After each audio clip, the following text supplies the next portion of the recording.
So hello guys, this is me again, Janelle's Vlog.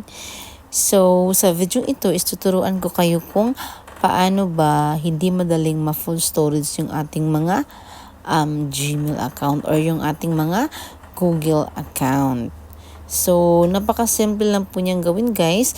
May mga steps lang po talaga tayo na dapat sundin para magkaroon tayo ng free space dito sa ating Gmail account.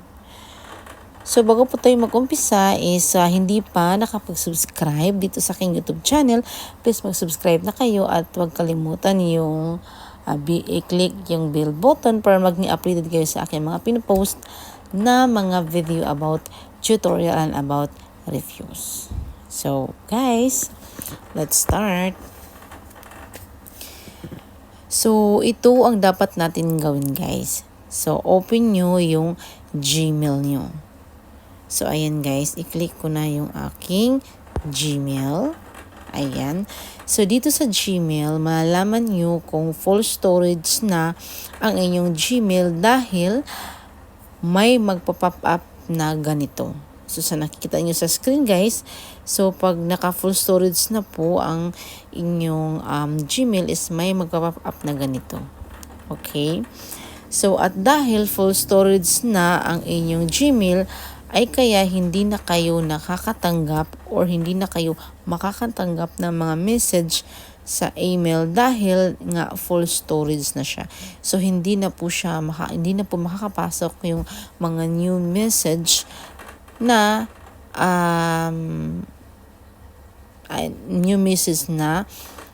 mga na dapat nyong matanggap. So, ang gagawin nyo lang ay pindutin nyo itong profile nyo. So, first step na gagawin is dito sa may taas, i-click lang natin itong ating profile. So, ayan guys. So, sa nakikita nyo guys, dito sa screen, sa pagpindot ko po ng aking profile dito sa Gmail, is dito nyo makikita yung storage. So, ayan guys, sa nakikita nyo dito sa aking screen is nakalagay dito is storage use is 16% of 15 gig. So, hindi pa po siya masyadong full storage kasi nga is 16% pa siya. So, unlike po sa ibang cellphone ko is talagang 98% na po talaga siya. So, meaning, hindi na talaga siya okay. Hindi na talaga siya makakatanggap ng mga message. So, ayan guys. So, ang gagawin lang natin para kung for example sa inyo is na full storage na kayo, is ang gagawin nyo lang ay ganito. Okay? So, nyo lang ang mga steps. So, ang gagawin nyo ay pindutin nyo itong profile. So, napindot nyo na ang profile. At makikita nyo ang storage sa Gmail nyo. So, pindutin nyo lang itong storage use. So, ang gagawin natin is pindutin lang natin itong storage. So, ayan. Wait lang natin. Nag-loading pa siya. So, ayan guys. So, sa mga hindi pa nakakaalam sa ating mga Google account, ang mga Google account natin ay mayroon lang tayong 15 GB or 15 gig na free na storage. At kung gusto mo mag-upgrade or gusto nyong lumaki yung storage nyo sa inyong mga Google account or sa inyong Gmail, is pwede kayo mag-upgrade pero magbabayad kayo. Okay? So,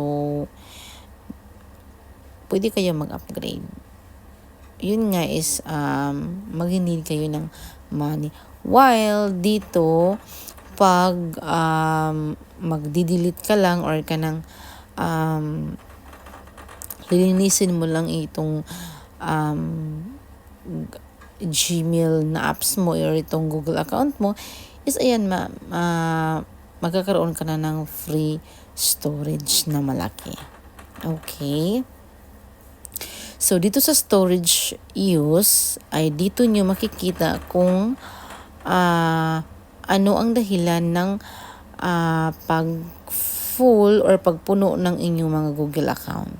So, kadalasan kasi na dahilan kaya palaging full storage ng ang mga Gmail natin or ang mga Gmail nyo ay dahil po yun sa mga Google Photos. Okay? Once na nakapag-back up po yan sa mga, for example, yung mga photos and videos nyo, once po naka-back up po yan, is kailangan natin na magbawas para hindi siya full storage. So, kung magbawas po kayo, ay pindutin nyo lang ang clean up space. Okay? So, dito guys, sa nakikita nyo sa may baba is yan, may nakalagay po dyan na clean up space. So, kung gusto nyo pong magbawas or gusto nyo pong mag-delete, yes, ipipindutin nyo lang po itong si clean up space. So, dito sa akin guys, sa nakikita nyo, is yung malaki na MB na gagamit ko is itong si Gmail.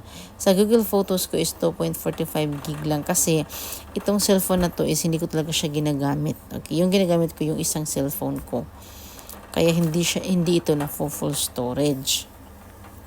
Okay? So, ang gagawin lang natin is i-click lang po natin itong clean up space. Ayan. So, ito yung makikita nyo pag na-click na yung clean up space. So, Google One Storage Manager. So, 16% of storage use is 2.47 gig of 15 gig. So, di ba, malaki pa talaga yung space ko dito sa aking Google. Imagine guys, out of 15 gig, 2.47 gig lang po yung nagamit ko. So, hindi talaga siya maghahang. So, talagang papasok talaga yung mga new message ng aking email kasi guys, hindi po siya full storage. Okay. So, dito po sa may baba guys, is may nakikita kayong large photos and videos, large drive files, emails and trash, and spam emails. So, ito yung mga suggested po ni Google na pwede nyong i-delete. So, pwede po kayong mag-delete ng mga files dito. Okay. So, dito po, pinakauna po itong si large photos and videos. So, i-click natin ito. Ayan, i-click natin itong review. So, ayan guys, for example is full storage na talaga yung Google nyo is dito kayo papasok sa clean up space, tapos yung mga itong mga folder na mga suggested po ni Google is pwede kayong magpindot dito at tapos ayan, ito guys, napindot ko na siya. So, ito yung lumabas. Okay, so ito yung mga save na videos ko dito sa aking Google kasi is naka-back up po talaga siya. Binackup ko po talaga siya in case po na ma-delete ko po yung mga videos or yung mga pictures na very important is may pag-asa pa kasi is naka-back up mo siya. Doon mo makikita siya sa photos mo siya makikita. Okay. So, sa akin is hindi ko need mag-delete. So, back tayo. Yan guys. So, itry naman natin itong si large drive files. So itong si large photos and videos is 2 gig lang po yung nagamit ko. And then itong si large drive files is 11 MB yung nagamit niya. So, ayan. Click natin itong sa review. So, ayan guys, pwede ko po itong i-delete kung malaki na yung percent na nagamit ko sa aking storage. So, sa ngayon nga is hindi pa po kasi talaga full storage itong cellphone ko. So, hindi muna ako magdi-delete. Pinapakita ko lang sa inyo kung ano yung dapat nyong i-delete. So, ayan, back natin. So, i-click naman natin itong si email and trust review. So ito guys, pwede din kayong mag-delete lahat. Pwede yun po talagang i-delete lahat ito.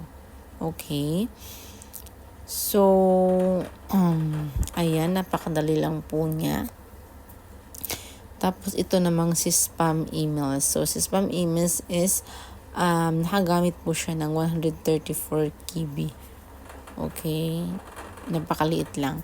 So ayan guys, pwede din kayong mag-delete dito. I-click nyo lang po siya. Ayan, try natin. So ayan, kinik ko siya. So pagkatapos po niyan is i-click natin po ito. Ayan. So pag na-click na po natin yan is delete 5 items. So this will permanently delete emails as attachments. So permanent na po siya na deleted pag na-click mo po ito. Unlike po sa iba na hindi po talaga siya nawawala yung hindi talaga lumalaki yung space na storage. So ayan guys, nakalagay dito, this will permanently delete emails and attachments. So dyan mo po ilagay yung pera para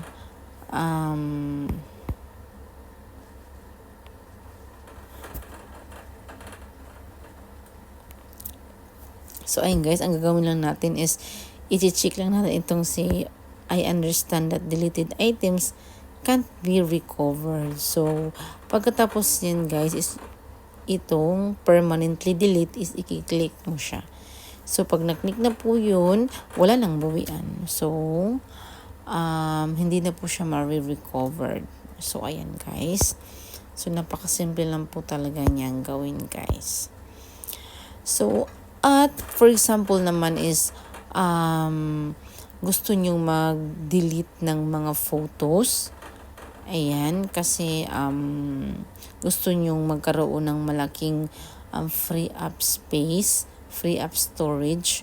So ang gagawin lang po natin is dito po sa may clean up by service is pipili lang po kayo dyan kung ano ba ang dapat nyong gamitin.